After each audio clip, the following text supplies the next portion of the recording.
He didn't just slap his wife in the wrong building. He slapped her in a ballroom wired with 8K cameras, body mics, and a father who'd spent 40 years learning how to dismantle men like him. Randolph Anderson struck Marissa in front of 300 witnesses at the Imperial Regent Hotel, watched phones rise like a firing squad, and heard 7 words that ended his existence. "You just assaulted my daughter in my hotel." Delivered by Kevin Hux, the CEO who owned everything, including the forged documents Randolph had used to steal $1.8 million from his wife's company. Within 48 hours, Randolph's accounts were frozen, his board voted him out, federal agents raided his mansion, and the woman he tried to erase gave birth to a daughter named Hope, while he sat in darkness watching his life get dissected on television, powerless to stop the surgical precision of a father's justice filmed in crystal clarity and backed by lawyers who'd never lost.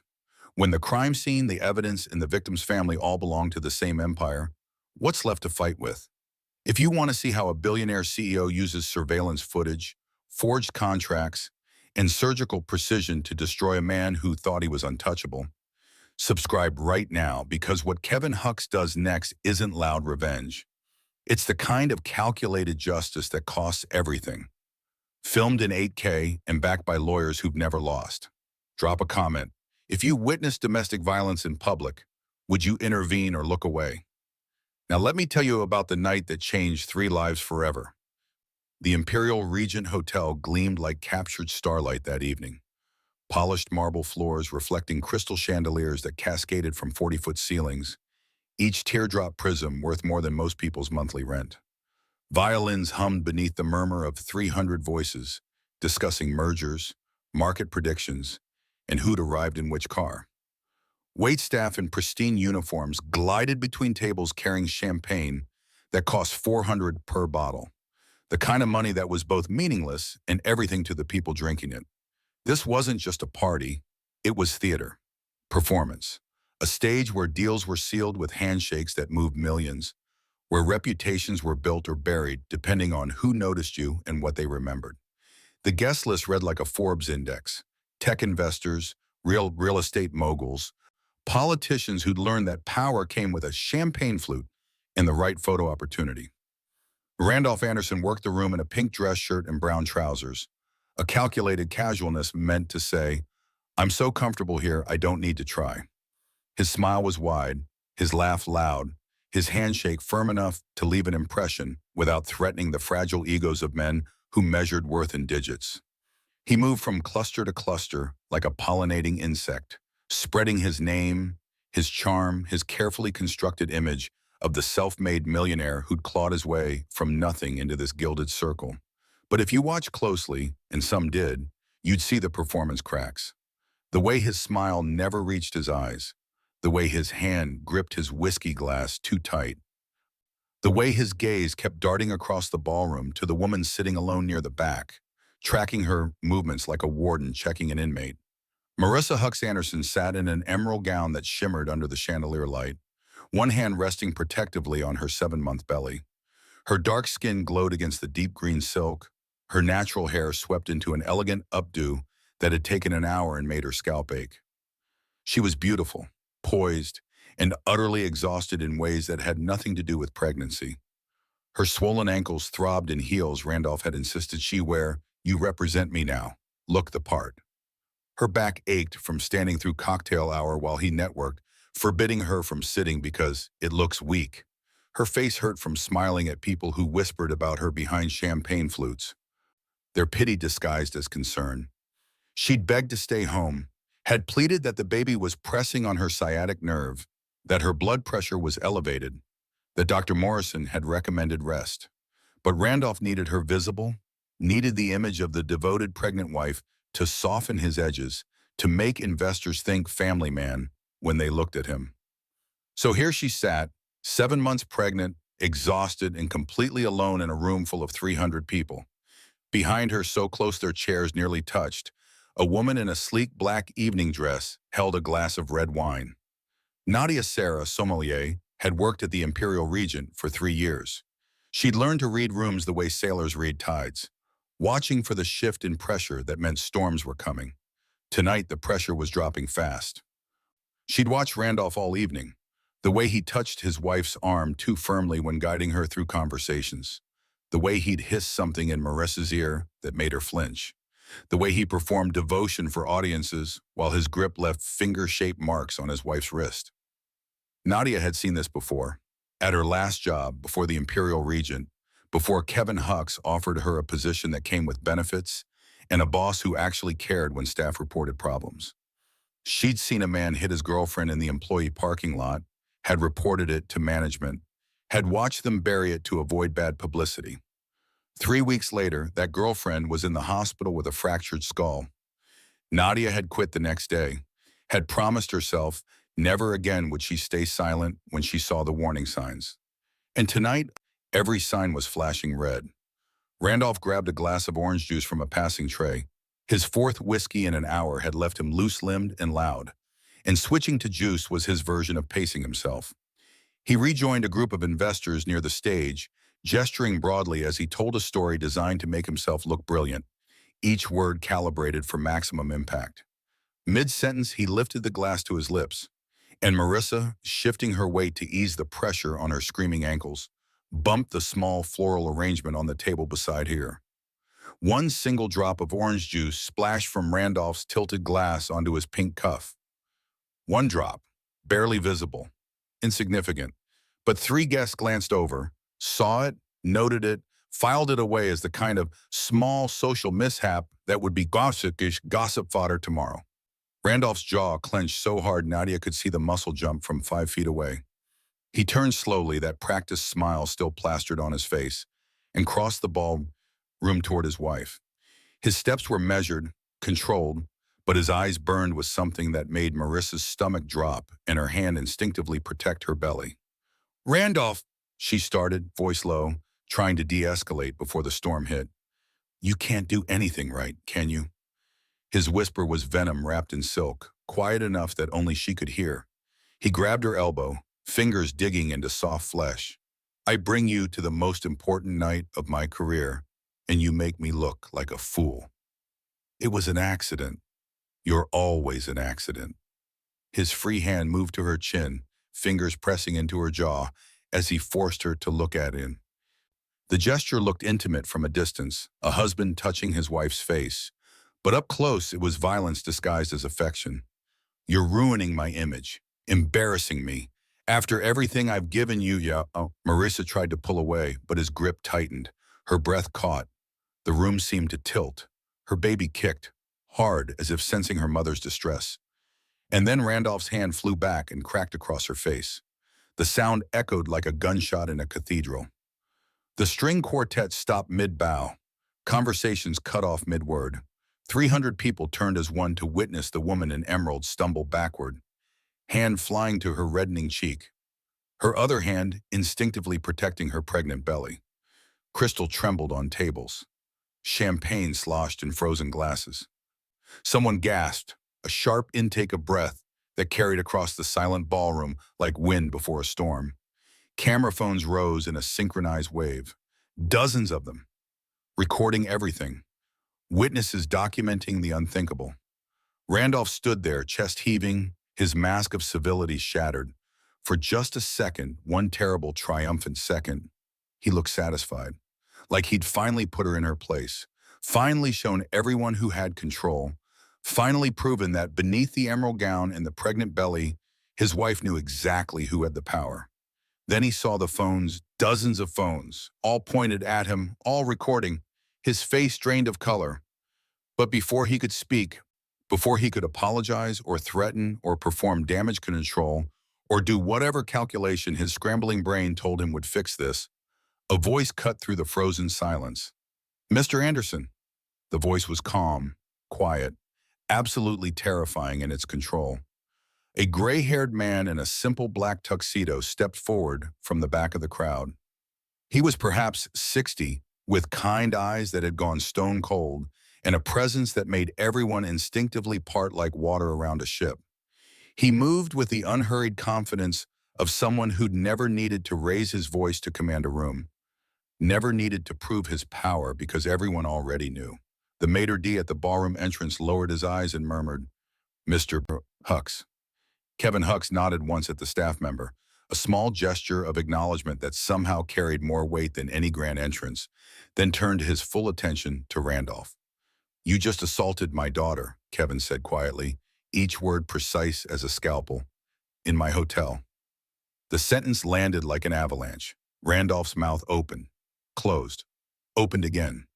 His eyes darted from Kevin to Marissa to the phone still recording, brain scrambling to process information that couldn't possibly be real.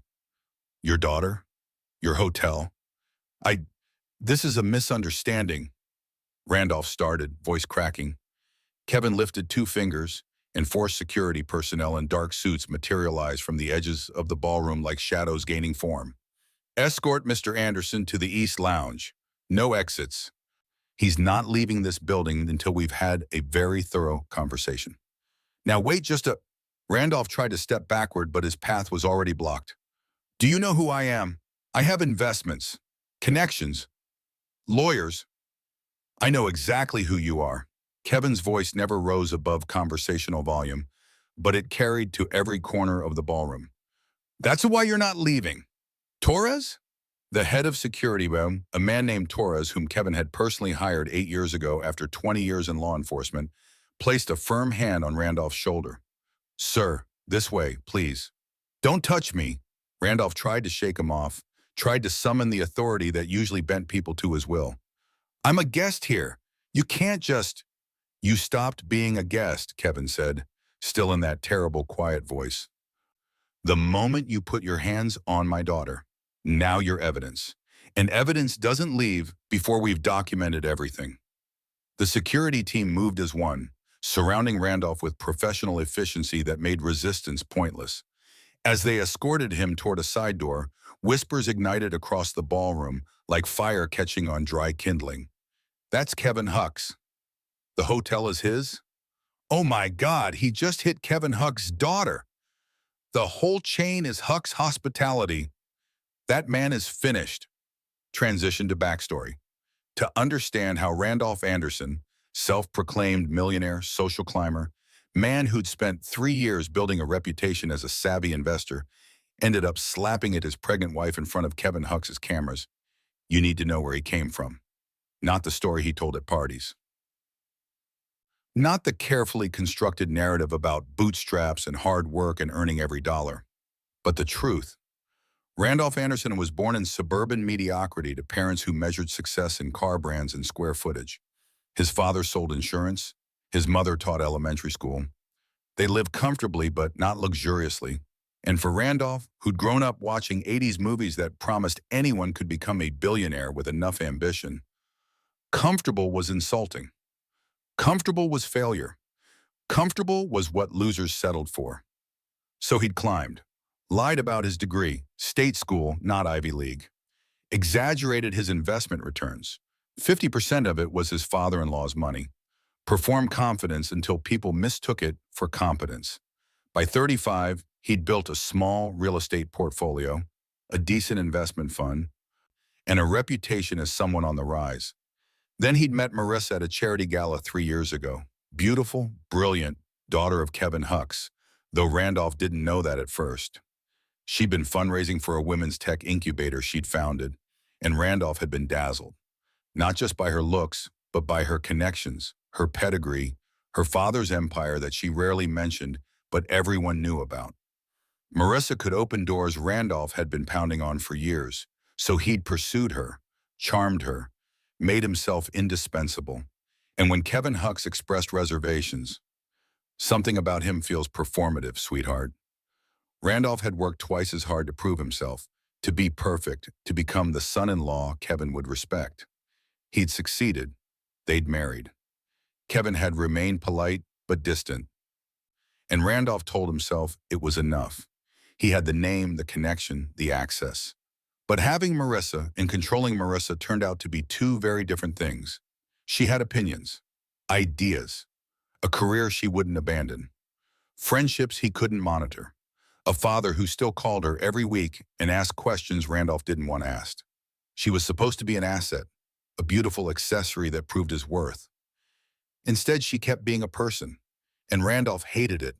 The pregnancy had made it worse. He'd wanted her to terminate. A baby ruins our momentum, makes us look settled, makes me look old. And she'd refused. Had chosen the baby over his image, over his comfort, over him. That refusal had been the first crack in his control. And tonight, embarrassing him in front of 300 people who mattered, that was the final insult. So he'd slapped her publicly to remind her, to remind everyone who had the power. And in doing so, he just declared war on a man who owned the battlefield. The ballroom doors closed with a sound like a vault ceiling. Heavy mahogany panels, brass handles, the kind of doors designed to muffle sound and keep secrets contained. Security personnel positioned themselves at each exit, not obviously blocking, just present enough that everyone understood. No one was leaving until Mr. Hux decided they could. The whispers that had started as shocked murmurs escalated into tremors of disbelief that rippled through 300 people like aftershocks following an earthquake. Did he just say daughter? Kevin Hux owns this place. Oh God, that man slapped Kevin Hux's daughter. Someone said he's been married to her for 3 years. How did he not know? Kevin ignored them all. His attention belonged entirely to the woman in the emerald gown who sat frozen, one hand pressed to her reddening cheek, the other cradling her pregnant belly as if she could protect her daughter from violence that had already happened. He crossed the ballroom with measured steps, each one deliberate, and the crowd parted like water around stone. When he reached Marissa, he knelt, slowly, joints protesting the gesture his pride wouldn't acknowledge, and placed one hand gently on her shoulder. Marissa, his voice was soft, meant only for her. Look at me, sweetheart. Her eyes lifted. They were glassy with unshed tears, wide with shock. And beneath it all, something that broke Kevin's heart more than the violence itself, relief. Like she'd been drowning for months and someone had finally noticed. You're safe now, Kevin said quietly, his hand moving to cup her uninjured cheek with the kind of tenderness that made several nearby guests look away from the intimacy of a father's love. I've got you. You're safe. Marissa's composure shattered. She collapsed forward into her father's arms, shoulders shaking with sobs she'd been holding back through months of isolation, control, and carefully hidden bruises. Kevin held her, one hand cradling her head, the other supporting her back, and let her break because sometimes breaking was the only way to start healing. Paramedics are here, someone murmured. 2 EMTs in crisp uniforms entered through a side door, not the dramatic 911 response that would bring police and reporters, but the discreet medical team Kevin kept on retainer for high-profile events. They approached with professional calm, medical bags already open. Sir, we need to examine her, the lead paramedic said gently. Kevin nodded and stepped back, but only far enough to give them space. His hand stayed on Marissa's shoulder, sharing Muffaper's shoulder, anchoring her, protecting her, making it clear to everyone watching that she wasn't alone anymore. Across the ballroom, visible through the crowd that had carefully maintained distance, Randolph stood between 4 security guards. His face was flushed, whether from alcohol or rage, or the dawning understanding that he'd just made a catastrophic mistake. No one could tell. This is ridiculous, Randolph's voice carried, loud and desperate. I want to speak to my wife.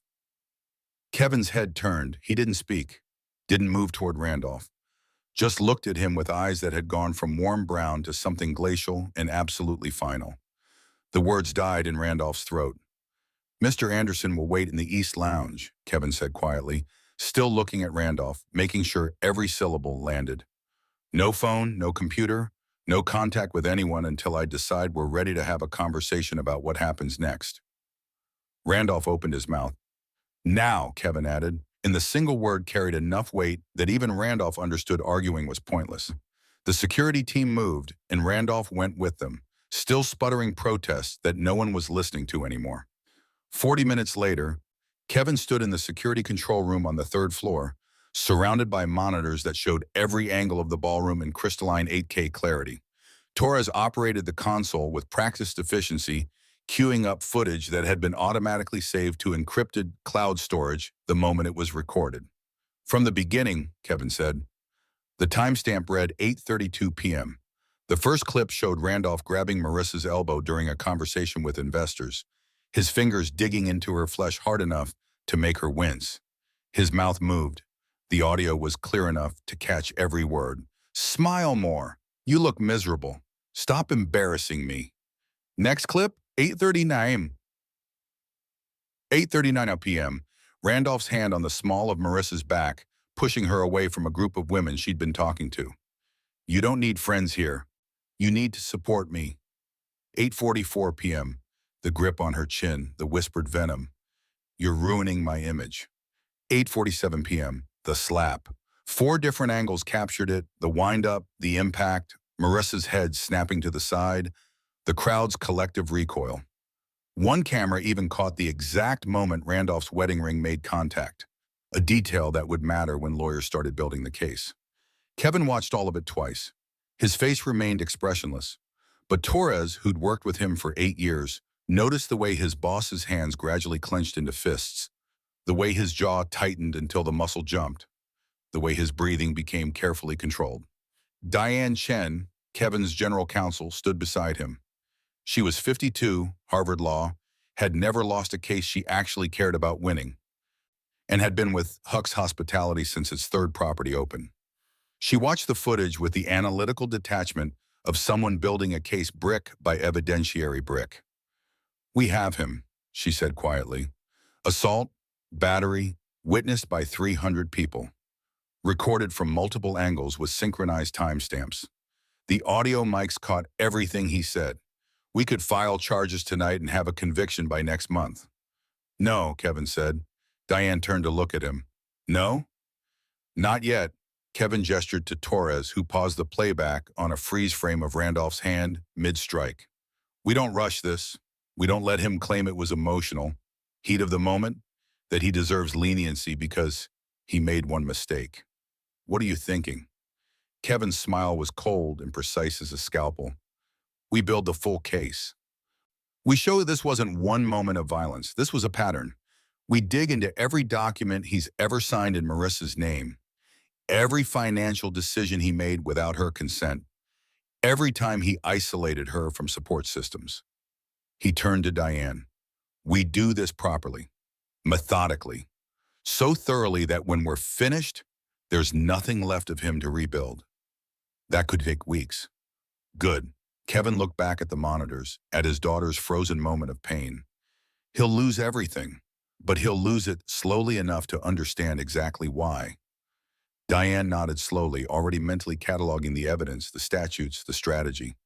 Where do we start?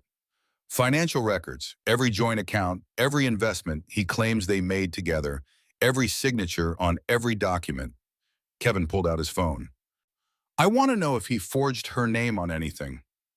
I want to know where every dollar came from and where it went. And I want to know by Monday morning. Understood. And Diane, Kevin's voice dropped even quieter. This stays contained until we're ready. No leaks, no press, no social media. When this story breaks, it breaks on our terms, with our evidence in our timeline. Agreed. Outside the Imperial region, news vans had started gathering. Reporters clutched microphones. Camera operators checked light levels. Producers barked into headsets about breaking incident at exclusive hotel and unconfirmed reports of altercation. They didn't know Randolph's name yet, didn't know Kevin Hucks was involved, didn't know that the story they were chasing had already been decided, documented, and archived in a security control room 3 floors above their heads. Inside that control room, Kevin Hucks watched his daughter's assault play one more time, memorizing every detail, and made a quiet promise to the woman who'd once sat on his shoulders at construction sites and dreamed of changing the world. No one hurts you and walks away intact. Not in my house, not in my city, not in this lifetime. He turned off the monitors and went to find his daughter. The journalist could wait.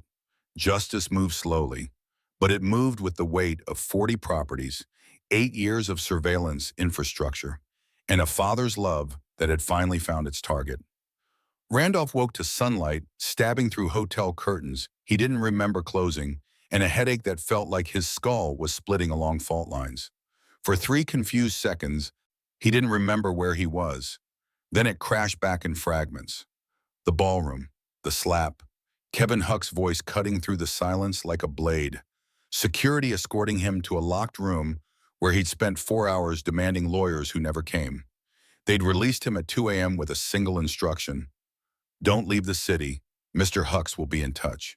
Now it was 7:43 a.m., and his phone, returned to him when they finally let him go, was vibrating itself across the nightstand like a trapped insect.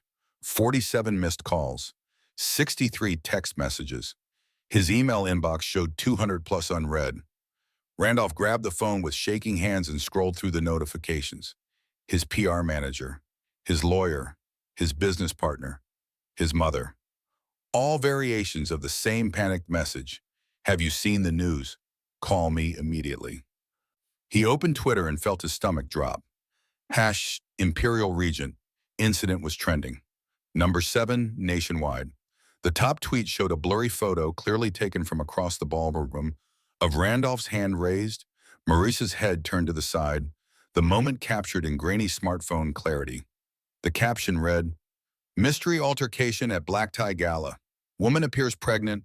Man escorted out by security. Anyone have details?" 3,000 retweets, 8,000 likes, comments ranging from speculation to outrage. If that's what I think it is, someone needs to ID this man. Pregnant woman? This is disgusting.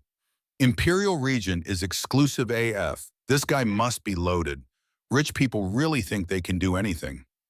Randolph's hands trembled as he kept scrolling. More photos, different angles.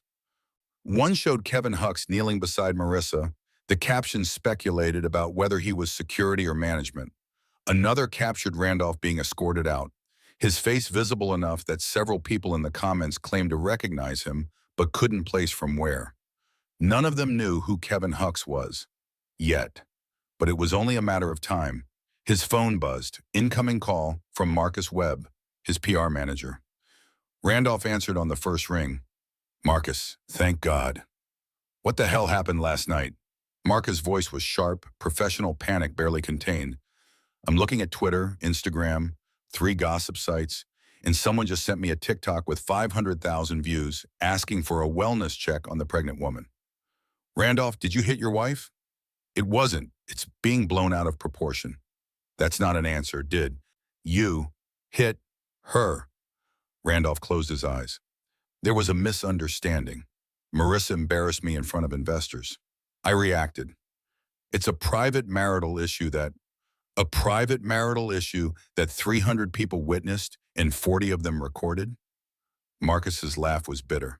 "There's no such thing as private when it goes viral, Randolph. We need to get ahead of this. Now. What do you suggest?" "Full statement. We frame it as stress, long-standing marital tensions, acknowledge it was inappropriate, but emphasize this was an isolated incident blown out of proportion by social media." Marcus was already typing time. Randolph could hear keys clicking in the background. "We express regret, commit to counseling, paint you as a man who made a mistake under pressure, but is taking responsibility." "That makes me sound guilty." "You are guilty. The question is whether we control the narrative or let Twitter do it for us." Marcus paused. "Where's Marissa?" "I don't know. They kept me in a locked room all night. When they finally let me go, she was already gone." "Call her, get her on board with the statement. If she backs you publicly, this blows over in a week." Randolph tried her number. It went straight to voicemail. He tried again. Same result. A third time produced the automated message. "The number you are trying to reach is no longer accepting calls." She'd blocked him. "Marcus, she's not answering." "Then we release the statement without her.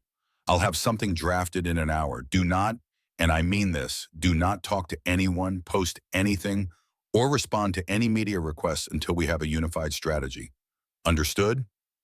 "Understood." The call ended.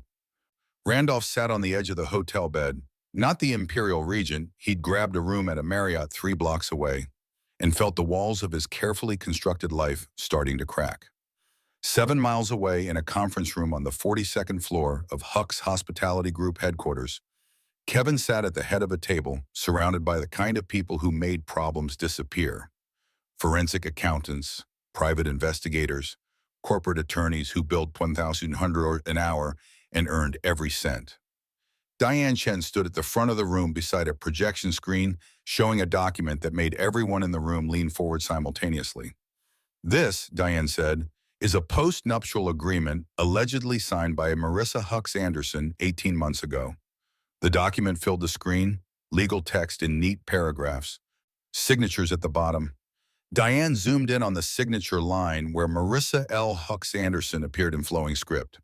This agreement transferred 60% of Marissa's equity stake in TechRise Initiative, the women in tech incubator she founded 4 years ago, into joint marital assets, giving Randolph Anderson equal control.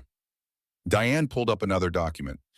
3 months after this was signed, Randolph transferred that equity into a shell LLC called Anders List Holdings. Marissa's ownership stake, which she built from the ground up, is now sitting in an entity she has no legal access to. Kevin's jaw tightened. She never mentioned signing anything? Because she didn't. Diane clicked to the next slide. A comparison of signatures. On the left, the post-nuptial signature. On the right, Marissa's actual signature from her driver's license, passport, and 3 previous contracts. Our forensic document analyst compared 50 authenticated samples of Marissa's signature to this one. The pressure points are wrong. The letter formation is inconsistent. Someone practiced her signature until it looked close enough to pass casual inspection, then forged this document. How close? Kevin asked quietly. Close enough to fool a notary who didn't look carefully. Not close enough to survive expert analysis. Diane pulled up a technical overlay showing the variations. See how the M starts here versus here? How the pressure decreases differently? This is a competent forgery, but it's definitely a forgery. Marcus Okoye, Kevin's head of corporate security and a former FBI forensic accountant, spoke up. We traced Anders List Holdings through 3 shell companies to a bank account in Randolph's name. He's been using Marissa's equity as collateral for personal loans. She's on the hook for $1.8 million in debt she doesn't know exists. The room went silent. Kevin stared at the signature comparison, his hands folded on the table in front of him with the careful control of a man restraining violence through sheer willpower. He forged my daughter's signature to steal her company. Yes, sir, Diane confirmed, and used it to take loans in her name. Yes, sir. While controlling her finances, isolating her from support systems, and last night assaulting her in public. Yes, sir. Kevin's voice dropped to something quiet and absolutely final. I want every document he's ever signed in her name, every account with her information, every loan, every transfer, every single financial decision he made claiming spousal authority. And I want to know which notary stamped this forgery without verifying identity. Already working on it, Marcus said. We've got investigators pulling records now. Should have the full financial picture by Monday.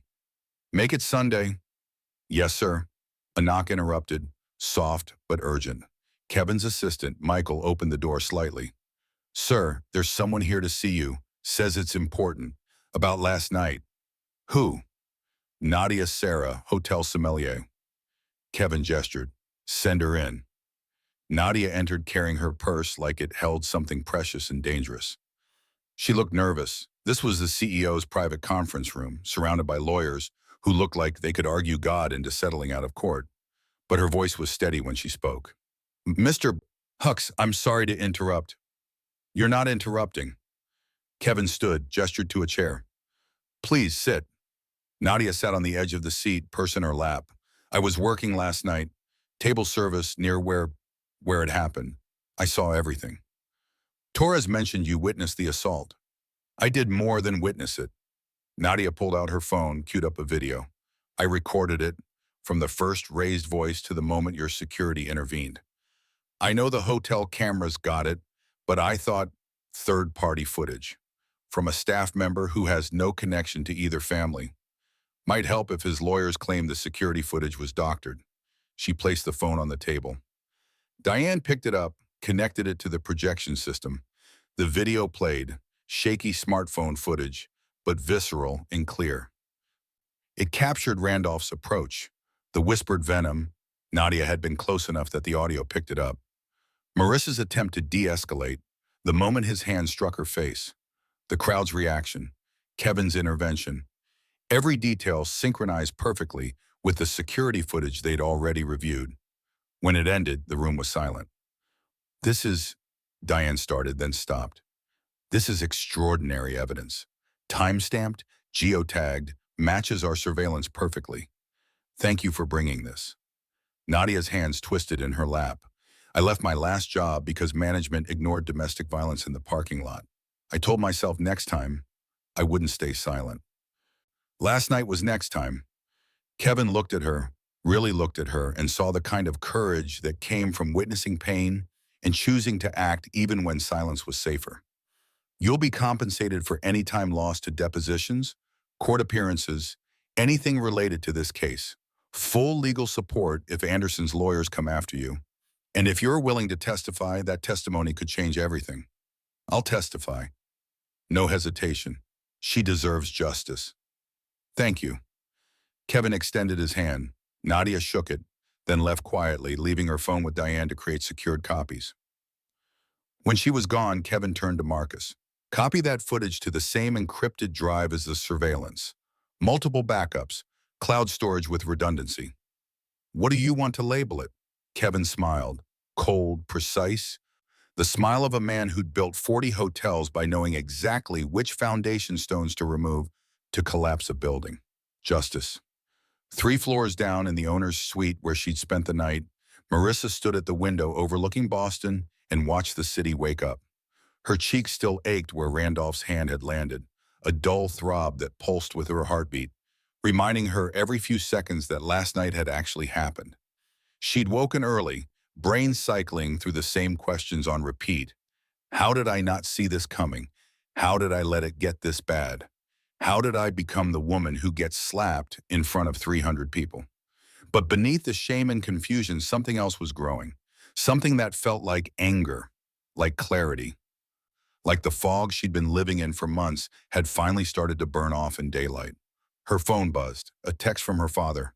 Awake, come up to the conference room when you're decide. Want to show you something. 20 minutes later, Marissa sat in that same conference room, still in the clothes her father's assistant had brought from her storage unit. She'd been keeping clothes at various hotels for months, preparing for the day she finally left. Diane Chen walked her through the evidence methodically, professionally, but with enough gentleness that Marissa understood. These people weren't just lawyers. They were her father's chosen family, and they treated his daughter's pain like it was their own. The forged signature appeared on screen. Marissa stared at it. I never signed that. We know, Diane said. Our analyst confirmed it's a forgery. Good enough to pass casual inspection, not good enough to stand up in court. He stole my company. He stole your equity stake in your company and used it to take loans you're legally responsible for. Diane pulled up the financial documents. You're currently on the hook for $1.8 million in debt you didn't authorize. Marissa's hand moved to her belly instinctively, protectively. Her daughter was going to be born into debt because of a man who'd forged her mother's signature. The thought made something in her chest tighten and then release, like a lock that had finally decided to break. What can we do? She asked quietly. Kevin, who'd been sitting silently at the head of the table letting Diane present the evidence, finally spoke. We can do everything. Criminal charges for forgery, fraud, identity theft, civil suits for conversion, fraudulent transfer, dissolution of the forged contract and all transactions stemming from it, restraining orders, protective custody, full forensic audit of every account he touched. He paused. But Marissa, this is your choice. These are your decisions. I can provide the resources, the lawyers, the evidence, but you're the one who decides how far we go. Marissa looked at the signature comparison on screen, her real signature next to the forgery, the visual proof that Randolph had literally tried to rewrite her identity. She thought about the past 6 months, the isolation, the control, the nights she'd apologized for existing, the way he'd made her feel like she was losing her mind when really he was just erasing her piece by piece. She thought about her daughter growing inside her, the tiny human who would one day ask questions about her father, about why her parents weren't together, about what kind of man he was. And Marissa decided that her daughter deserved better than comfortable lies. I want to move forward, she said clearly, with everything. criminal charges, civil suits. I want him to face the actual consequences of what he did. Not just last night. All of it. Kevin nodded slowly, pride and pain mixing in his expression. Then that's what we'll do.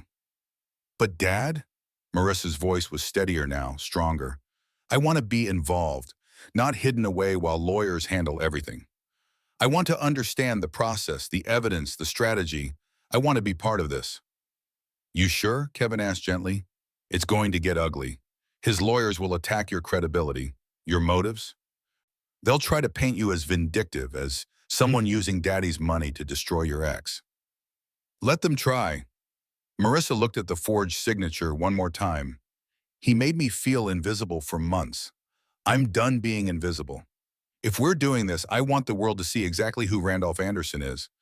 Not the performance he put on at parties. The man who forges signatures and hits pregnant women when they embarrass him. Diane smiled, small, approving. Then we'll need you for depositions, strategy sessions, maybe media interviews if we decide to go that route. Whatever it takes.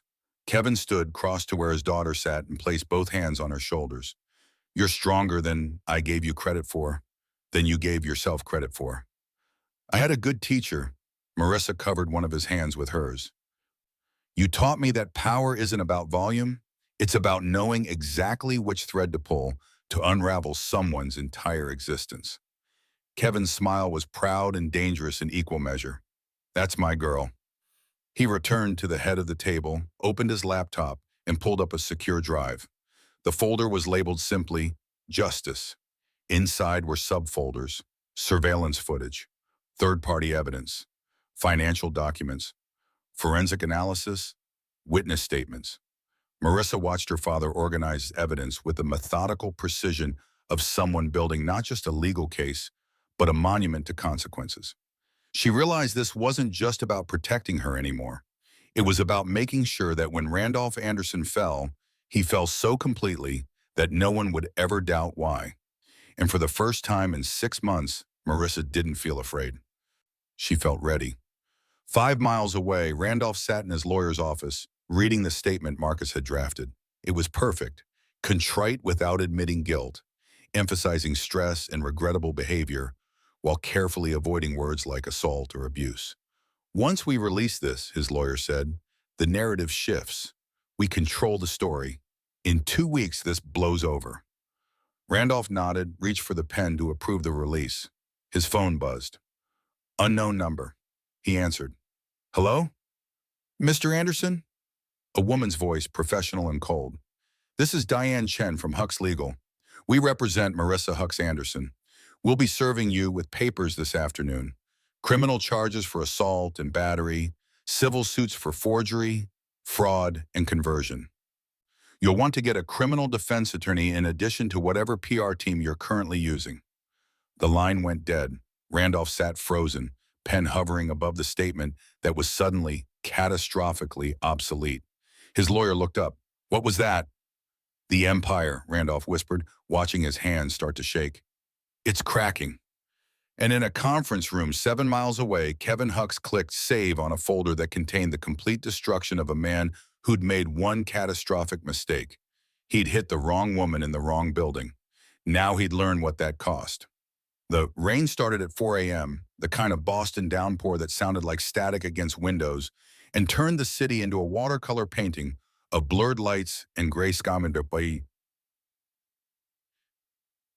Marissa stood at the floor-to-ceiling window of the harbor suite, not the Imperial Regent, but the Harbor View Hux 2 miles north, where her father had moved her for privacy and security, and watched water slide down glass in rivulets that looked like the tears she refused to shed. She'd cried last night, in her father's arms, in the private elevator, in the shower where no one could hear. She'd cried until her throat was raw and her eyes were swollen, and the sound of her own sobbing felt foreign, like it belonged to someone else. But now, watching dawn break gray and wet over the harbor, she was done crying. Her reflection stared back at her from the rain-streaked glass. A woman in hotel pajamas, 3 sizes too big, dark hair pulled into a messy bun. One side of her face still tender and slightly swollen where Randolph's ring had caught her cheekbone. 7 months pregnant, 32 years old, a tech founder who'd built a nonprofit incubator from nothing and somehow ended up married to a man who treated her like property. How did I get here, she thought. When did I stop being Marissa Hux and become Randolph's wife? She traced the timeline backward through rain-blurred memories. 3 years ago, the charity gala where they'd met. Randolph had been charming, attentive, interested in her work in ways that felt genuine. He'd asked intelligent questions about her incubator, about the barriers women faced in tech, about her vision for creating pathways that traditional VCs ignored. He'd made her feel seen, not as Kevin Huck's daughter, not as a networking opportunity, but as someone whose ideas mattered. That should have been the first warning sign. Men who tried too hard to prove they cared about your work usually had ulterior motives. 2 years ago, the wedding. Small ceremony, Kevin's subtle reservations masked behind polite smiles, and the kind of gift that said, "I love you, but I'm not sure about him." A trust fund in Marissa's name only, controlled by an independent trustee, untouchable by spousal claims. At the time, Marissa had thought it was her father being overprotective. Now she understood it was Kevin being prophetic. 18 months ago, the shift. Subtle at first, Randolph suggesting she step back from board meetings to avoid stress, encouraging her to let him handle their social calendar because he knew these circles better, gradually repositioning himself as the face of their partnership while she became the silent accessory. She told herself it was compromise, that marriage required flexibility, that supporting your spouse's career sometimes meant dimming your own light. What a beautiful lie that had been. 12 months ago, the isolation. Friends who created drama. Family events Randolph deemed unnecessary. Her startup's advisory board meetings he insisted she could skip just this once, until she'd missed so many they'd stopped including her. He'd built a cage so slowly she hadn't noticed she was trapped until the door was already locked. 6 months ago, the pregnancy announcement. The moment Randolph's mask had fully cracked. He'd wanted her to terminate, not suggested, not discussed, but demanded with the kind of fury that made her realize she'd been living with a stranger wearing her husband's face. When she'd refused, when she'd chosen her daughter over his image, something in him had broken. Or maybe it had always been broken, and the pregnancy had just revealed the fractures. And last night had been the inevitable conclusion of a story that was always going to end in violence. The only surprise was that it had happened in public, in front of witnesses, in a building her father owned. Marissa placed her hand on her belly, feeling her daughter shift and kick. "I'm sorry," she whispered to the life growing inside her arm. "I'm sorry I didn't protect us sooner. But I promise you, this is where it ends. This is where we start over." The rain intensified, drumming harder against glass. Marissa watched it fall and thought about how water always found the cracks, always exposed the weak points in any structure. Randolph had built his image on lies, and now her father was about to flood every crack until the whole facade collapsed. She wasn't sure she should feel good about that, but she did. The knock on her door came at 9 a.m., soft, respectful, the kind of knock that said, "I'm here if you want me, but I'll leave if you don't." "Come in, Dad." Kevin entered carrying a tray with French toast, fresh fruit, and chamomile tea. He'd always known her comfort foods, always remembered that when she was stressed, she needed sweetness and warmth more than nutrition. He set it on the table near the window and waited for her to join him. Marissa sat, picked at a strawberry, and watched her father watch her with the careful attention of someone assessing damage while trying not to make the injured party feel fragile. "How are you?" he asked quietly. "I don't know yet." She bit into the strawberry, tasted nothing. "I keep thinking I should feel something specific, angry, weighty, relieved, scared, but I just feel hollow, like someone scooped out the part of me that knows how to feel things and left me running on autopilot. That's shock. It'll pass, and when it does, you'll feel everything at once, and it'll be overwhelming, and that's okay too." Kevin poured tea for both of them. There's no right way to process trauma. Is that what this is? Trauma? What would you call it? Marissa thought about that. A wake-up call, a reckoning. The universe's extremely dramatic way of telling me I made a mistake and it's time to fix it. Kevin smiled slightly. That works too. They sat in companionable silence for a moment, drinking tea and watching rain, before Kevin spoke again. I need to tell you something about what our investigators found. Marissa set down her cup. More bad news? Evidence? Which is always good news when you're building the case. Kevin pulled out his tablet, pulled up the document comparison Diane had shown him yesterday. Do you remember signing a post-nuptial agreement about 18 months ago? Something that changed how your assets in TechRise initiative were classified? Marissa frowned. No, Randolph mentioned something once about updating our financial paperwork, but I never actually signed anything. He said he'd handle it through his attorney and I could review it later, but later never came. That's because there was nothing to review. You never signed it. Kevin showed her the comparison, her real signature next to the forged one. Someone practiced your signature until it was close enough to fool a notary who wasn't paying attention, then filed this document transferring 60% of your equity stake into joint marital assets. Marissa stared at the screen, her brain struggling to process what she was seeing. That was supposed to be her signature. It looked like her signature, but the more she looked at it, the more she saw the small differences. The way the M curved wrong, the way the pressure was inconsistent, the way it was almost perfect, but not quite. He forged my signature, she said slowly, testing the words out loud to see if they sounded as insane as they felt. Yes, to steal my company, to steal your equity stake in your company. And then, Kevin swiped to the next document. 3 months later, he transferred that equity to a shell company called Anders List Holdings. Your ownership stake, which you spent 4 years building, is now sitting in an LLC you have no legal access to. The hollowness Marissa had felt all morning suddenly filled with something sharp and hot and clarifying. He stole from me. Yes. While I was sitting in our apartment thinking I was supporting his career, he was systematically dismantling mine. Yes. And he thought, her voice caught, not with sadness, but with fury so pure it felt like breathing ice. He thought I wouldn't notice, wouldn't care.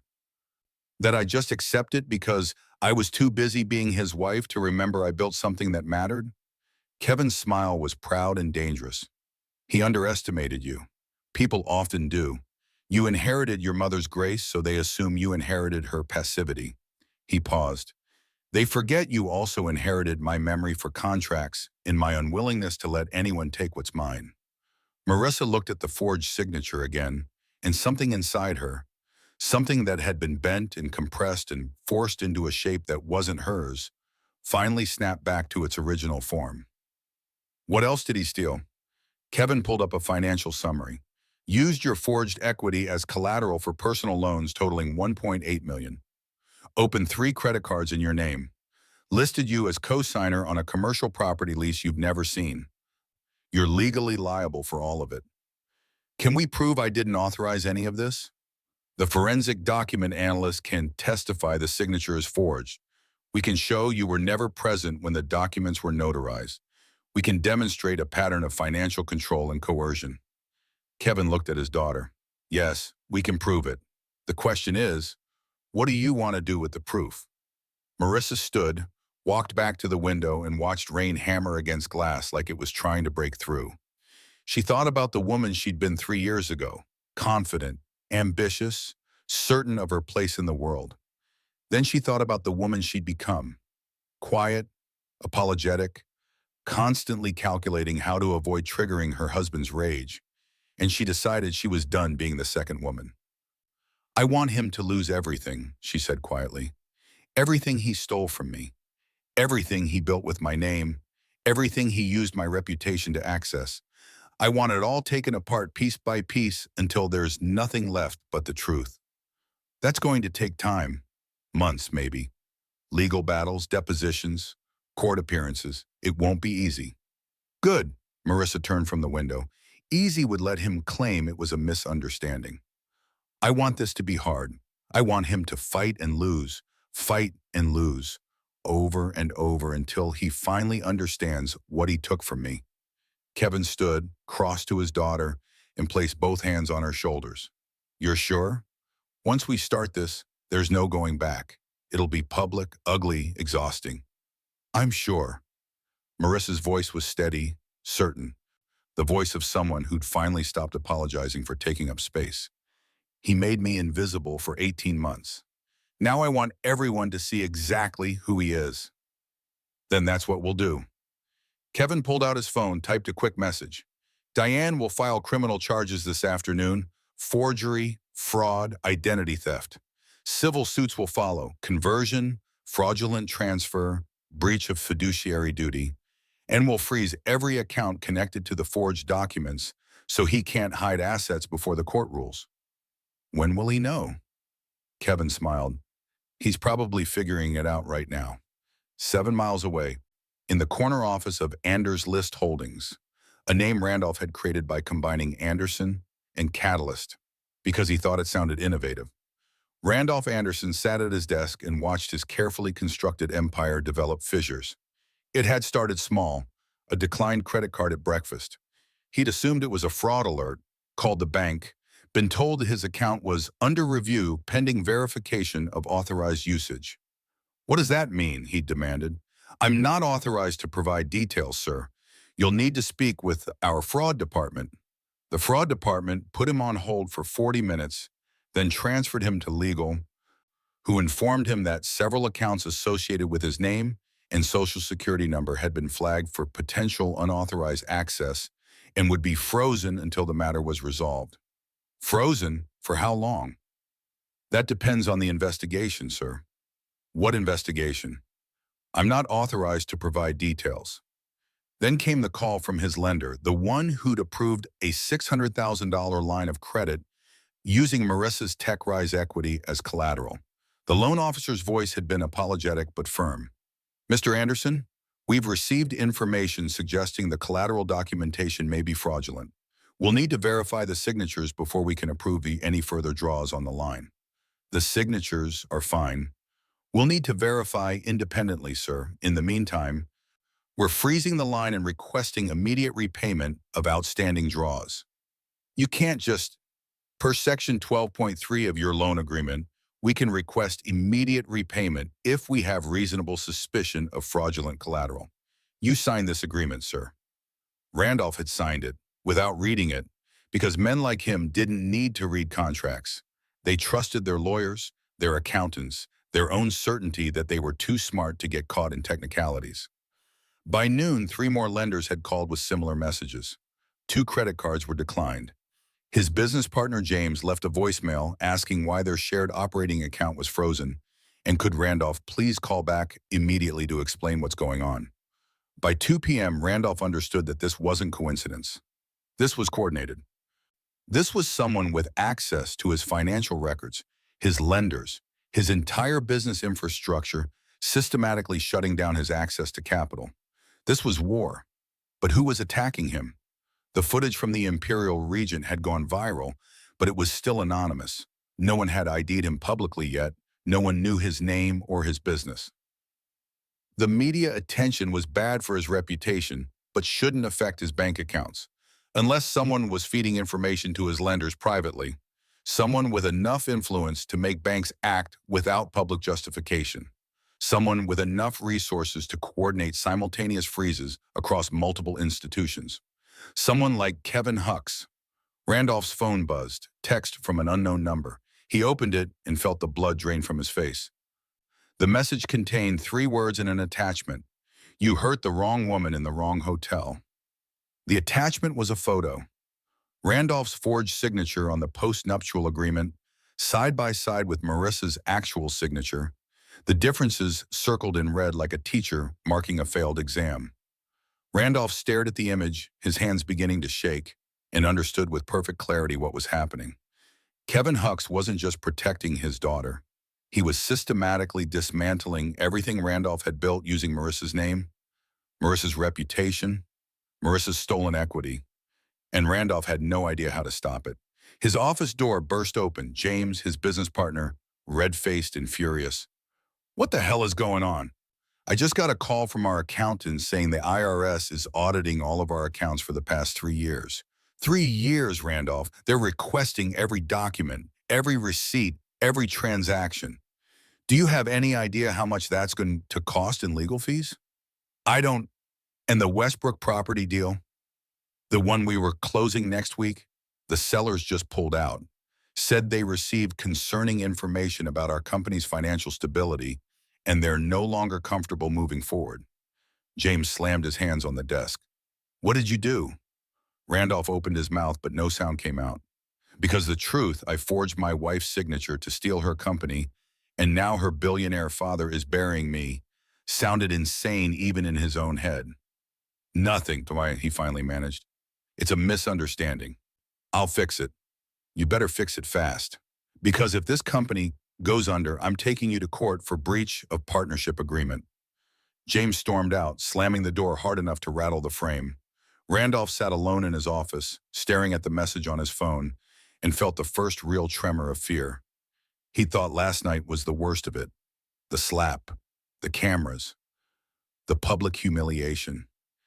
He'd thought if he could just control the narrative, spin the story, get Marissa to issue a statement of support, everything would blow over.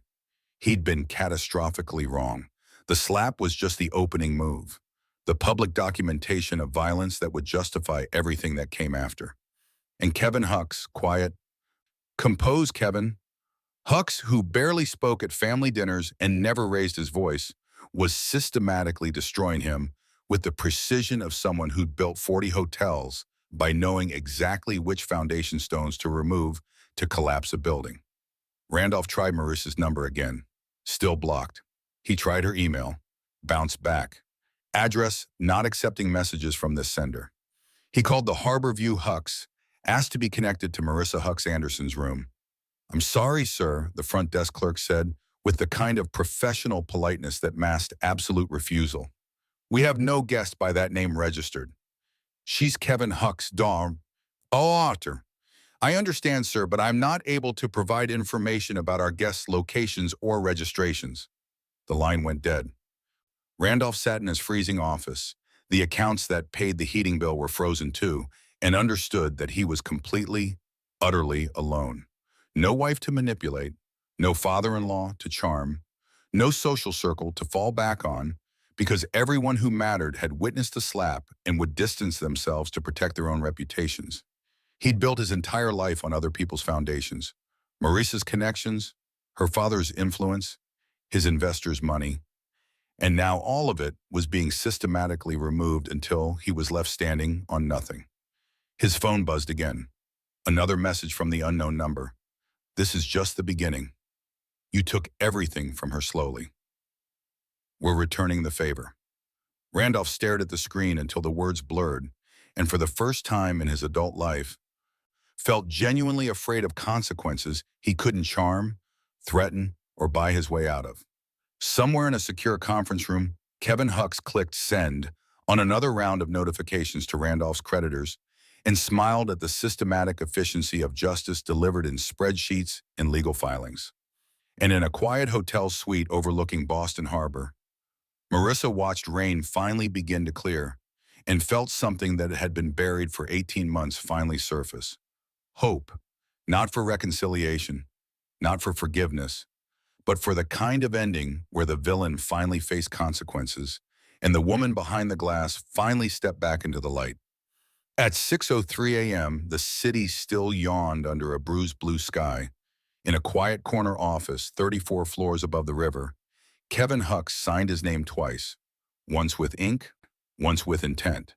The letters went out not as headlines but as whispers with teeth, confidential memoranda to risk committees, compliance officers, and the sort of private lenders who did not wake for coffee so much as for covenants. The subject line was ordinary.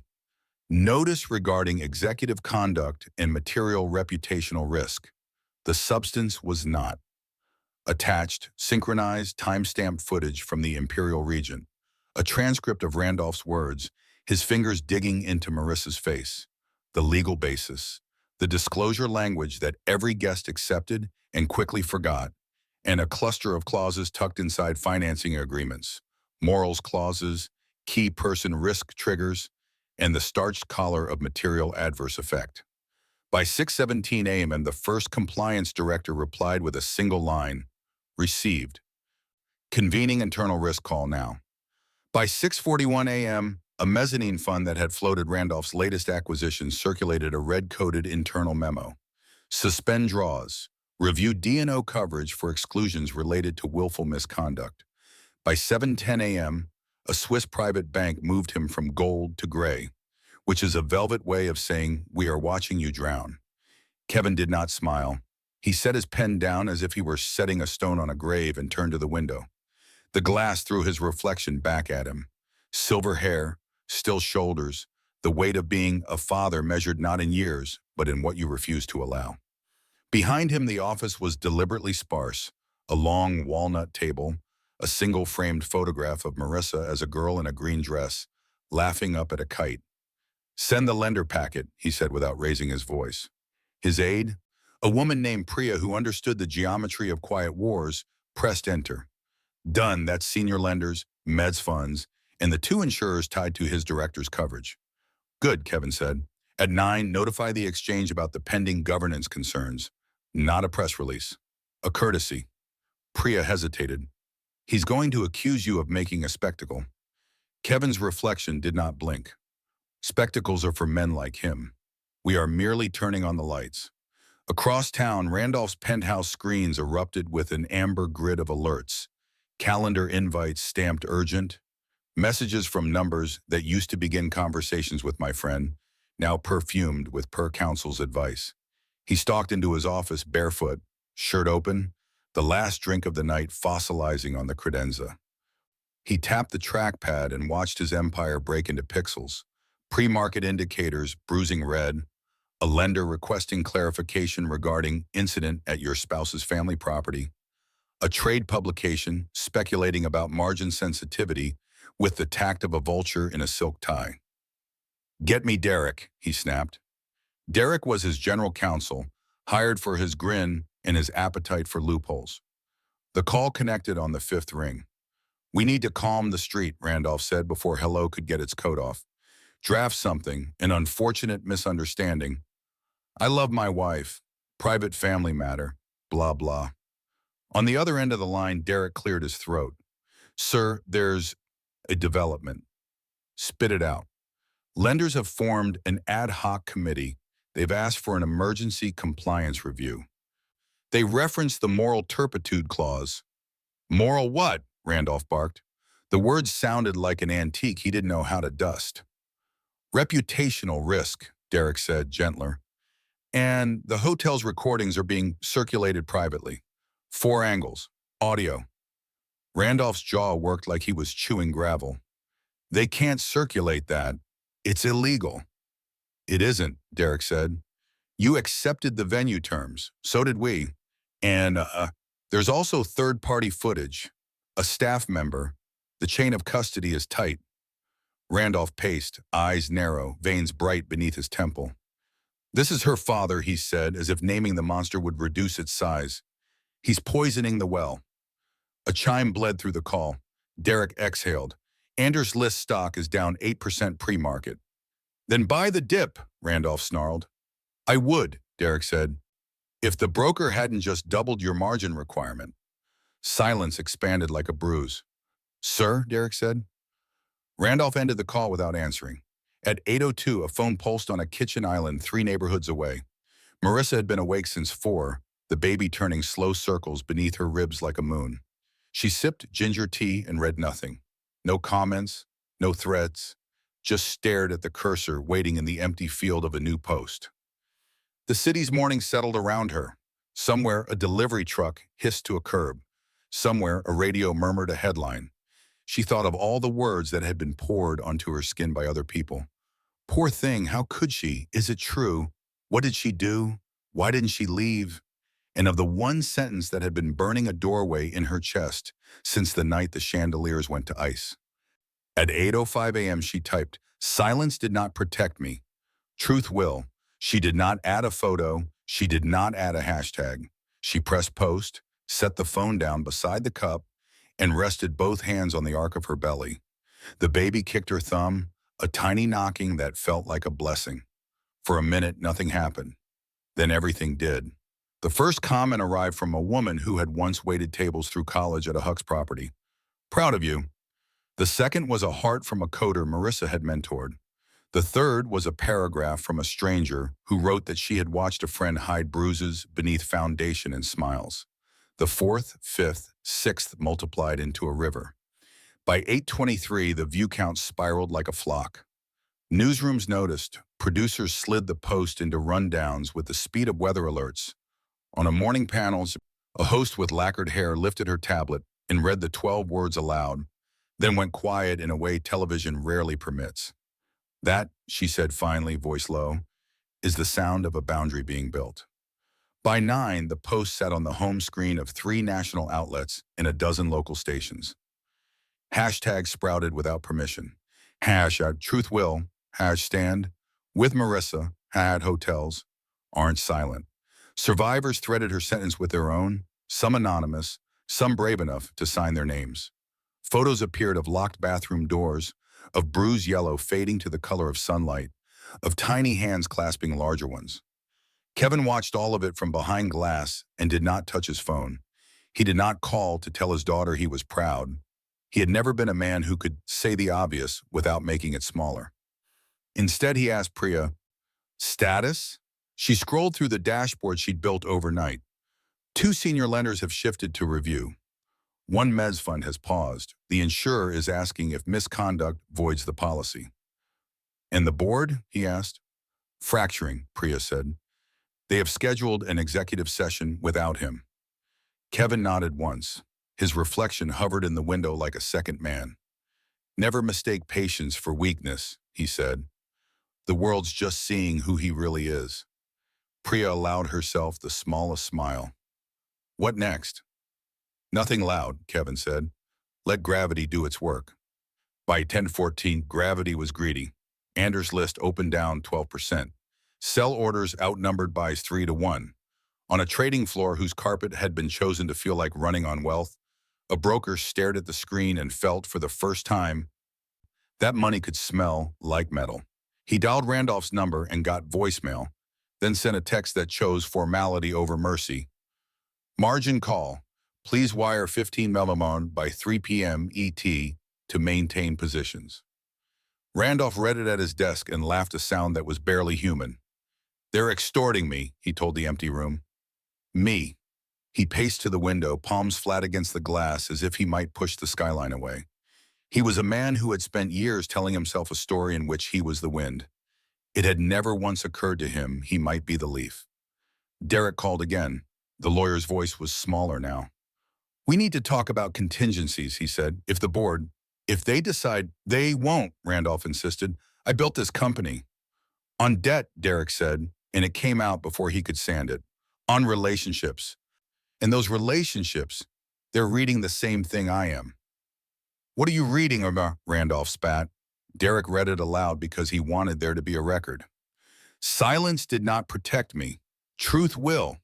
It has 5 million impressions. She's not naming you. She doesn't need to." Randolph's hand closed around a crystal paperweight. He thought about hurling it. He thought about hurling himself. Instead, he placed it down with sculpted care and said, "Draft a statement. Tell them I'm devastated by the misinformation." "I can't," Derek said. "It would be sanctionable and unwise." "Whose lawyer are you?" Randolph asked. There was a long pause. "The company's," Derek said finally. By noon, cable news had dressed itself in clever lower thirds. Silence versus truth, the ballroom and the backlash. A legal analyst explained reputational risk with the puzzled reverence of a man seeing the ocean for the first time. A survivor advocate refused to say Marissa's name and said instead, "The specifics matter less than the pattern. Look who scrambles. Look who stands still." Marissa did not watch. She walked slowly around the small garden behind the townhouse, each step a conversation with gravity. When her phone vibrated again, she ignored it until it wouldn't be ignored. It was Nadia. "I'm proud of you," the sommelier said simply. "I've seen a room go silent 100 times and mean nothing. Today, it means something." Marissa closed her eyes. "I thought I would be sick posting it," she admitted.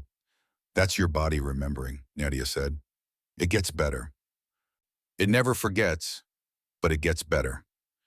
They fell into a gentle quiet, the kind reserved for people who do not need to impress each other, only steady. "Do I owe anyone more?" Marissa asked at last. "You don't owe the world anatomy of your pain," Nadia said. "You owe yourself breath. The rest is optional." At 1:32, Randolph walked into the conference room for the emergency board meeting wearing a suit that felt like armor and a smirk that felt like glue. The directors waited in a precise row, men who had clapped him on the back when the numbers were good, and women who had learned to breathe only at the end of his sentences. A speakerphone blinked with two remote voices, disembodied and expensive. "Let's get this over with," Randolph said from the head of the table. "You won't be sitting there," the chairwoman said softly. She gestured to a different seat, halfway down, across from an empty chair reserved for counsel and populated by a stack of paper instead. He froze. "I'm the CEO. You are the subject of a review," she said. "Please sit." He sat. The presentation was clinical. Risk exposure. Governance violations. The morals clause recited like catechism. Then the video muted out of mercy but merciless all the same. His hand, Marissa's flinch, glasses tilting in the frame like moons. He tried to speak twice and found only air. The chairwoman folded her hands. "We will reconvene without you," she said. "Security will escort you to the executive lounge while we vote." "You can't vote me out," he said, and even he heard the child in it. "We can," she said, "and we may." Security arrived not as bouncers but as men who knew stairs. Randolph stood before they could touch him. He walked the length of the table that had once felt like an altar and realized it had been a mirror. At 3 p.m., he failed to meet the margin call. At 3:11, his broker liquidated positions without ceremony. At 3:47, the board voted. At 4 p.m., the exchange closed with Anders' list down 19%. In the first analyst note titled Leadership Uncertainty with the subhead Behavioral Risk. The note did not mention Marissa's name. It did not have to. Markets are fluent in omission. Dusk reached for the city with long fingers. In Kevin's office, the lights remained off. The dimness felt appropriate, like the quiet after a storm has convinced itself it is done. Priya stood in the doorway with a printed update. She was young enough to prefer screens and wise enough to know some victories deserve paper. "It's moving," she said, "faster than we projected." Kevin nodded, then finally turned from the window. "Make sure staff at the Regent get counseling stipends," he said. "They saw what we saw. They're not furniture." "I'll set it up," Priya said. "And the donuts," he added, almost absent-mindedly. She blinked. "Donuts, sir?" "Night crew likes them. The glazed ones," he said. And then when she smiled, "Never mistake small mercies for small things." He picked up the photo of Marissa with the kite and studied it until the weight in his chest shifted into something almost livable. Marissa lay on the sofa with a quilt the color of late summer and reread the 12 words she had given the world. Comment counts kept climbing like ivy up a wall. She muted the phone and listened for the baby instead, a rolling wave beneath her ribs, a quiet insistence that there would be tomorrow and the day after and the day after that. On a late broadcast, a host repeated her sentence. "Silence did not protect me. Truth will." And then did something rare. She let the silence after it stand. The screen cut to the skyline and the city, lit and flawed and ordinary, looked for a breath like a place where people learned. Somewhere else, alone in a borrowed office that no longer belonged to him, Randolph stared at a page of numbers that had stopped sounding like proof and started sounding like consequences. He pressed his knuckles to his temple and whispered to the carpet, "She's turning people against me." His temporary lawyer, a man parachuted in by the board, cleared his throat. "Sir," he said carefully, "you did that yourself." The words landed with the softest thud, the kind that breaks something on the inside. Outside the window, the city kept breathing. Unmoved by one man's collapse, moved entirely by one woman's decision to speak. The investigation moved like clockwork in fog, quiet, precise, unseen. What began as a domestic scandal had unfolded into a labyrinth of fraud, forged signatures, and offshore accounts that smelled of old money and political dirt. Every email Kevin's team recovered, every transfer flagged by forensic accountants, pointed to the same conclusion. Randolph Anderson had not just abused his wife, he had corrupted everything he touched. At the center of it all, beneath a shell company in the Cayman Islands, sat an account labeled Starlight Consulting, masking payments tied to campaign contributions for senators and city officials. It was not just a moral disgrace now, it was a crime. Kevin Huck sat at the head of a long conference table, the morning light cold against the glass walls of his office. His legal team laid out printouts, charts, and photos. "This," said his chief counsel, tapping the final page, "is enough for federal prosecution. We've cross-referenced signatures, wire trails, and whistleblower statements." He's cornered. Kevin didn't smile. "Then let's hand it over." The district attorney's office accepted the files within hours. That night, a subpoena request went through quietly, the kind that blooms into headlines days later. Kevin stood at his window as the city's lights flickered beneath him, hands clasped behind his back. Justice for him had always been a long game, but for his daughter, it was personal. Marissa woke to a gentle knock at her suite door. She had spent nights sleeping in half-light, afraid of dreams that replayed her humiliation under those chandeliers. Her body was healing, but her spirit, still fractured between fear and fury, wasn't. Nadia entered quietly, setting down breakfast in a newspaper folded to the finance section. Randolph's photo glared from the front page, headlines whispering ruin. "His company's in free fall," Nadia murmured. Marissa only nodded. Her tea went cold. Then came the words that hollowed the silence. "The DA's office wants your testimony." Marissa looked up. "Mine?" Nadia nodded. "They say you can confirm the coercion, the forged signatures, the threats and memos. You're the key." Marissa's breath hitched. The word key felt heavy, like a chain. She imagined the courtroom, the flashbulbs, the eyes, Randolph smirking behind a table, waiting for her to flinch, and the baby inside her, turning slow circles beneath her ribs, innocent of the war its mother was being asked to fight. "I can't," she whispered. "I can't stand there and relive it all. Not while I'm carrying her." Nadia hesitated. "You don't have to decide now." But that night, Marissa dreamt of the ballroom again, the frozen faces, the sound of glass trembling, her father's calm voice cutting through the chaos, and she woke with tears hot on her cheeks and a strange clarity in her chest. Silence had already failed her once. The next afternoon, Kevin visited her suite. He looked older than she remembered, lines deeper, eyes heavier, but his presence still steadied the air around him. "They need your statement," he said softly. "Without it, the case weakens." Marissa looked down, twisting the silver band on her finger. "If I speak, I'll have to tell them everything. Every bruise, every word he used to break me. What good does it do? The world already knows." Kevin sat beside her, the weight of a father and a CEO in one frame. He took her hand, rough against her delicate fingers. "You don't owe the world your pain," he said, "but you owe yourself peace." She stared at him, at the man who had built empires but still spoke to her like she was fragile porcelain. Then slowly she shook her head. "No," she said, voice trembling but alive. "Porcelain breaks. I don't." She stood, exhaled, and whispered, "Then I'll speak." The courthouse was marble and noise. Cameras flashed as Marissa stepped from the car, emerald coats sweeping around her. Reporters called her name, their questions sharp and invasive, but she didn't stop. Inside, the air smelled of paper, nerves, and old wood. Randolph sat at the defense table, arrogance restored in a tailored navy suit. He smiled when he saw her, as if the last months had been a bad dream and this was merely a misunderstanding between lovers. His attorney leaned close, whispering strategy. Marissa took her seat beside the prosecutor. She didn't look at him again. When court began, the DA presented Kevin's evidence: emails, financial transfers, contracts. Then came the recordings, the ballroom footage, the audio of Randolph's voice dripping venom. "You owe me, you're nothing without me." Randolph's smirk faltered. His hand twitched on the table.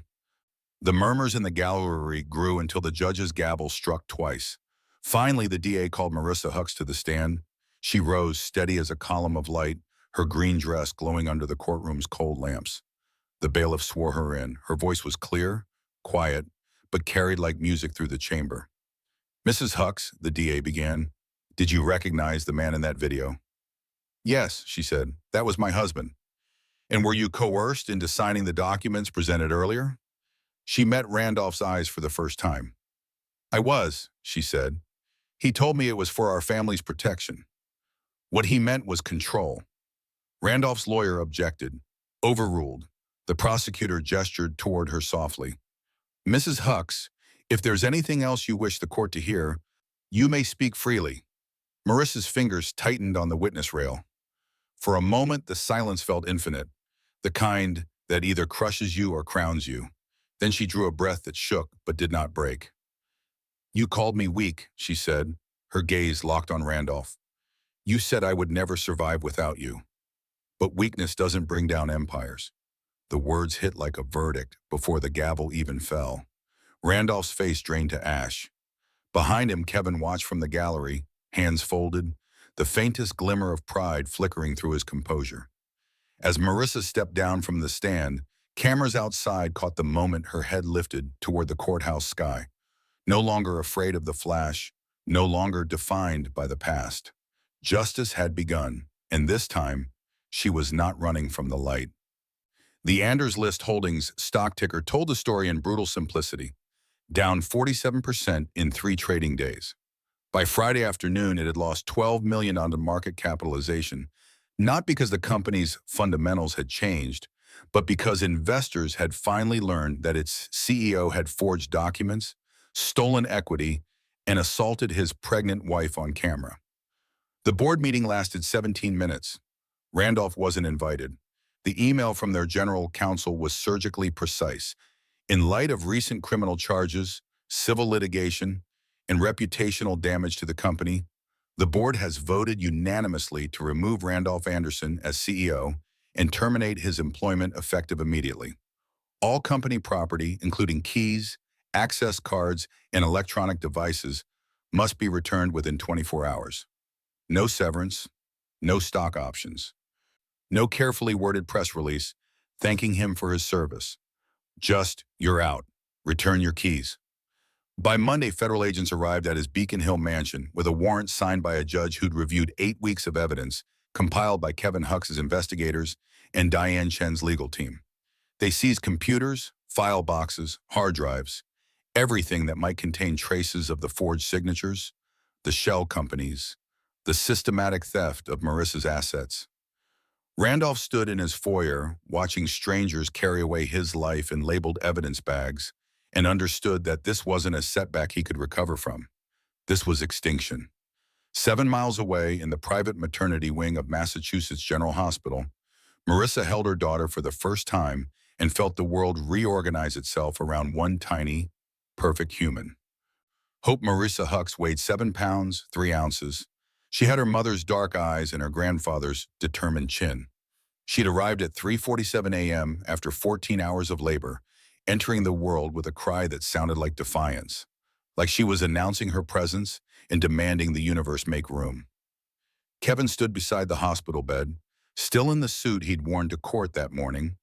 Another hearing, another motion granted, another piece of Randolph's empire transferred back to Marissa's control, and looked at his granddaughter with an expression that was pure, unguarded love.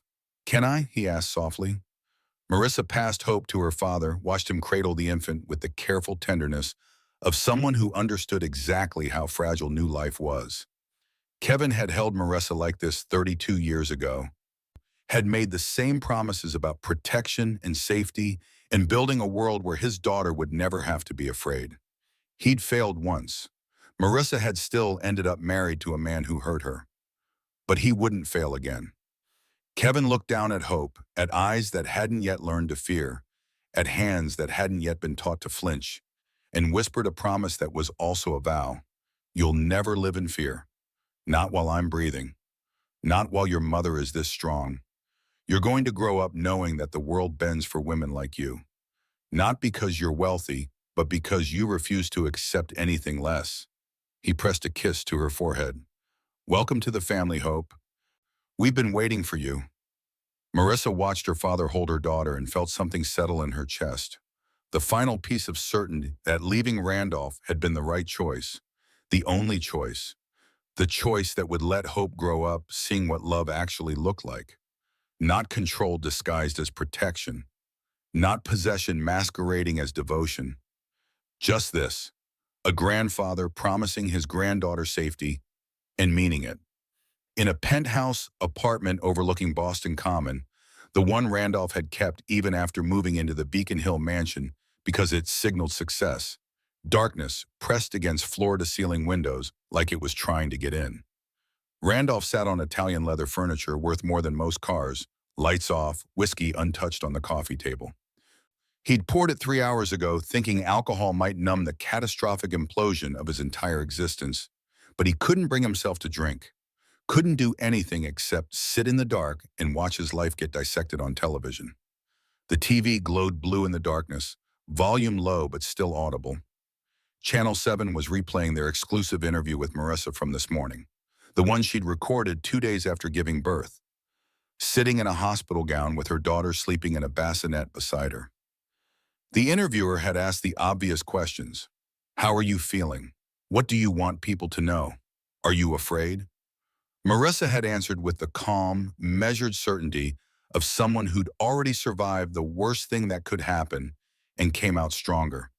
I'm not afraid anymore, she said, looking directly at the camera with eyes that held no anger, no bitterness, just truth. Fear kept me silent for months. Fear made me think if I was just perfect enough, composed enough, invisible enough, he'd stop hurting me. But silence doesn't keep you safe. It just keeps you alone. The interviewer leaned forward. What changed? My father owned the building where my husband assaulted me. Every camera, every witness, every piece of evidence, it all belonged to someone who actually cared about my safety. Marissa's smile was sad and knowing. Not everyone has that kind of protection. Most survivors are on their own. But what I learned is that silence protects abusers, not victims. And I refuse to protect the man who hurt me more than I protect the daughter who needs me. What do you want other survivors to know? Marissa looked at the camera like she was speaking directly to every woman watching who recognized themselves in her story. You deserve a beginning, not an ending, not an escape, a real beginning where you get to rebuild yourself into whoever you were supposed to be before someone made you small. She paused. Every survivor deserves a beginning, and sometimes getting there means burning down everything that came before. The segment ended. Commercial break. An ad for car insurance played in the darkness. Randolph grabbed the remote and threw it. It sailed across the penthouse, hit the marble column near the window, and shattered into pieces.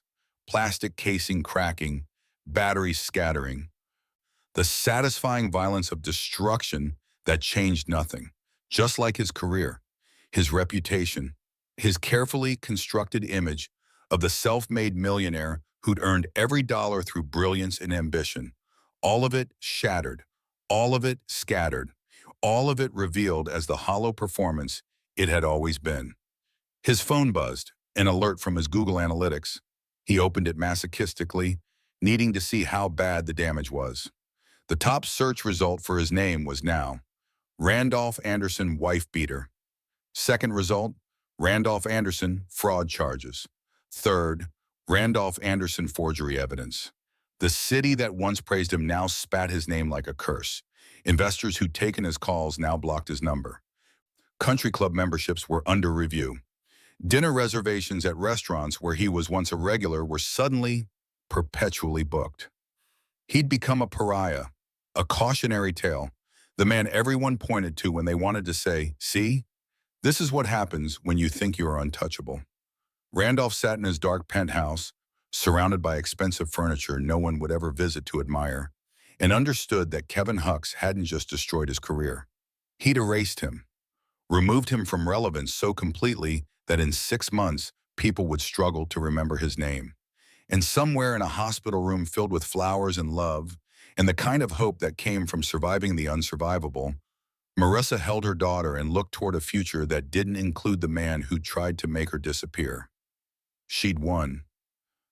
Not through violence or revenge or becoming the monster who'd hurt her, but through truth, through refusing to stay silent, through choosing the beginning over the ending. The city would forget Randolph Anderson, but they'd remember Marissa Hux. The Imperial Regent's Grand Ballroom looked exactly the way memory insisted it should. Crystal chandeliers cascading light across polished marble, the same gold-mirrored walls reflecting elegance back on itself, the same violins humming beneath 300 conversations. But tonight, the conversations weren't about mergers or stock prices or who'd arrived in which car. Tonight, they were about survival. The banner stretched across the stage in letters that caught the light. Haven Floor Initiative, safety, dignity, exit.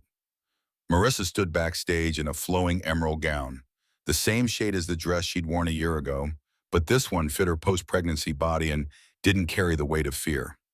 Hope sat on her hip, 13 months old now, wearing a tiny white dress and gripping her mother's necklace, with the determined focus of a toddler who just discovered jewelry was shiny. "You ready?" Kevin asked, appearing beside her in his signature simple black tuxedo. "I don't know." Marissa adjusted Hope's dress, buying time. "A year ago, this room witnessed the worst night of my life. Now I'm supposed to stand on that stage and talk about turning trauma into purpose like it's that simple." "It's not simple." Kevin placed a hand on her shoulder. "That's why it matters that you're the one saying it. Anyone can give money to a cause. You're giving something much harder. Your story, your pain, your proof that survival is possible." Marissa looked at her father and saw the man who'd spent a year methodically dismantling Randolph's empire while simultaneously building something new. Secure suites in 40 Hux properties, staffed with trauma-informed counselors and legal advocates, designed to give survivors the time and space to plan their exits safely. The Haven Floor Initiative, named by Marissa during a 3 a.m. feeding session when she'd realized that what she'd needed most wasn't rescue, it was sanctuary, a floor where no one could find you, where you could breathe and think and decide your next move without fear hammering at your door. "Okay," she said finally, "let's do this." The ballroom erupted in applause as Kevin stepped to the podium. He waited for silence with the patient confidence of someone who'd learned that real power didn't need to perform. "Thank you for being here tonight," he began. "A year ago, this room witnessed something that should never happen anywhere. Violence against someone I love, in a space meant for celebration. What happened next wasn't revenge. It was accountability. It was choosing to build something lasting from a moment of pain." He paused, let the weight of that statement settle. "The Haven Floor Initiative exists because my daughter refused to stay silent, because she understood that her privilege, her access to resources, legal support, her father who owned the crime scene, was rare. Most survivors don't have surveillance footage. Most don't have investigators or legal teams. Most are on their own." Kevin's voice softened. "So we built this, not just for her, but for everyone who needs time to plan, space to breathe, support to leave safely. Every Hux property now has a Haven floor, secure suites, legal triage, discreet transportation. No questions asked about who you're running from or why." He turned toward the wings. "Tonight, I want you to hear from the woman who turned her pain into purpose. My daughter, Marissa Hux." The applause swelled as Marissa walked onto the stage, Hope still on her hip, and the entire ballroom rose to their feet. She stood at the podium, looking out at 300 faces, some she recognized from that night, others who were here because they'd heard her story and wanted to help, and felt the full weight of this moment. Same room, same chandeliers, completely different ending. "This place once witnessed my humiliation," Marissa said, her voice steady and clear. "A year ago, I sat in that corner." She gestured to table 6, now marked with a small plaque that read, "Where we begin," and my husband slapped me in front of all of you. Some of you recorded it, some looked away, some didn't know what to do. She adjusted Hope on her hip, the toddler now fascinated by the microphone. "I don't blame anyone for their reaction that night. Witnessing violence is paralyzing. You don't know if intervening will make it worse. You don't know if it's your place. You don't know if the person being hurt even wants help. Marissa's eyes swept the room. But here's what I learned. Silence doesn't protect anyone. It protects abusers. It isolates survivors. It makes us think we're alone when we're actually surrounded by people who would help, if they knew how. She paused, gathering her thoughts. The Haven Floor Initiative exists because I had resources most survivors don't. My father owned the building. That meant evidence, protection, justice. But most people experiencing abuse don't have that. They have fear, isolation, and the terrible calculation of, can I afford to leave? Marissa looked down at Hope, who was trying to grab the microphone, and smiled. This is my daughter, Hope. She's named that way because I want her to grow up in a world where survival isn't exceptional. It's expected, where leaving an abuser doesn't require wealth or connections or perfect timing, where every hotel, every apartment building, every space meant for temporary shelter actually becomes one. Her voice strengthened. So tonight, I'm announcing that the Haven Floor Initiative is expanding beyond Huck's properties. We're partnering with 12 hotel chains, 30 apartment complexes, and 47 women's shelters to create a network of safe spaces across 3 states. If you need to leave, you'll have options. If you need time to plan, you'll have space. If you need support, you'll have people who believe you. The audience erupted. Cameras flashed. Hope clapped her tiny hands, delighted by the noise. This place once witnessed my humiliation, Marissa repeated, her eyes bright but steady. Tonight, it witnesses our hope. Thank you for being part of this beginning. The standing ovation lasted 3 minutes. Kevin joined her on stage, took Hope so Marissa could accept flowers and handshakes, and whispered thank yous from women who saw themselves in her story. Outside, rain streaked down the Imperial Regent's windows in the same pattern it had a year ago, turning the city into blurred lights and shadow.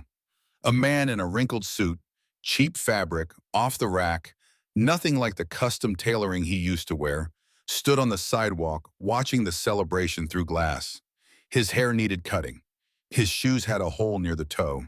His eyes were hollow, the kind of emptiness that came from losing everything and discovering that underneath the performance, there was nothing.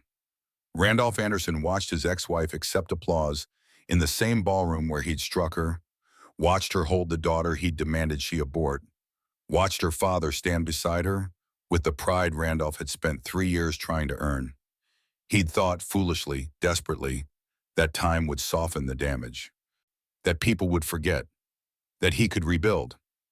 But a year later, his name was still synonymous with abuser. His industry contacts still didn't return calls.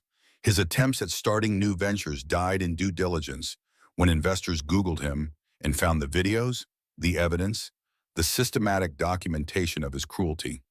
He was erased. Not destroyed, erasure would have been kinder, just made irrelevant. Inside, the orchestra swelled. Marissa laughed at something Kevin said. Hope reached for the flowers, delighted by color and texture and the simple joy of being alive in a room full of people who loved her mother. Randolph's eyes glistened, not with remorse or regret, but with the hollow recognition of someone who'd gambled everything on control and lost to truth. He turned away from the window, collar up against rain that soaked through his cheap suit, and walked into darkness that swallowed him like he'd never existed at all. Behind him, through glass and light in the swell of celebration, Marissa raised Hope above her head as cameras flashed, and the ballroom that once witnessed her breaking now witnessed her unbreakable. Same place, same chandeliers, completely different story. And this time, she was the one writing the ending. Morning crept gently over the city, brushing its gold fingers against the glass facade of the New Haven Foundation headquarters. Inside, everything gleamed with quiet purpose. Soft emerald walls trimmed with ivory white, sunlight spilling through tall windows, and fresh lilies arranged at the entrance. Above the doorway hung a polished bronze plaque engraved in elegant serif letters. Out of pain, we rise. It was more than a motto. It was a promise. Marissa stood in the lobby watching as the first group of women entered, some alone, some with children, all carrying the invisible weight of stories too familiar. Their eyes darted across the space, half fear, half disbelief that safety could exist in a place this beautiful.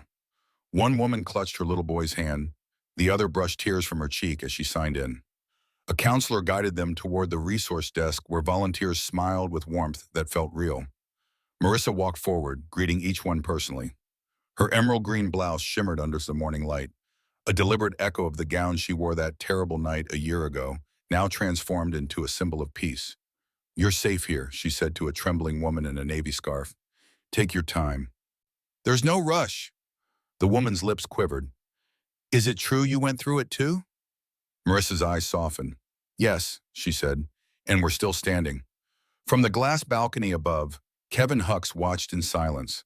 Time had added silver to his temples and softened the edges of his pride, but not his gaze. The father who once waged war from boardrooms now stood as a witness to something gentler, something far greater than retribution. Beside him, Nadia Sarah adjusted her lanyard, now reading Program Director, Haven Foundation. Her black hair was tied neatly, her confidence quiet but firm. "She's stronger than I ever imagined," Kevin said, eyes following Marissa as she guided a young mother toward the counseling suite. "She learned from the best," Nadia replied, smiling faintly. "You taught her how to fight. She just changed the battlefield." Kevin chuckled softly, the sound brittle with pride. "I fought to end one man. She's fighting to save hundreds." They stood together for a long while, watching Marissa speak, comfort, and listen. Not as a figurehead, but as someone who understood the language of survival.